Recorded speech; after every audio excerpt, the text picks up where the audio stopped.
Гігієнічно. Така дівчинка з грибами. То я йду в лісочку з грибами, це класно. Подумай. Ну правильно.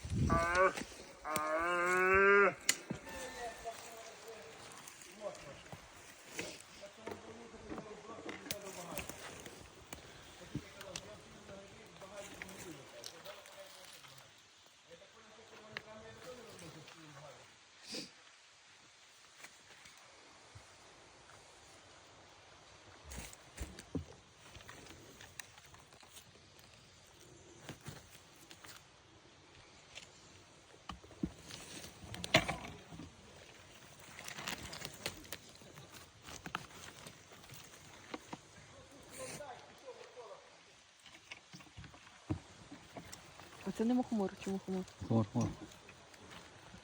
Ще не виріс.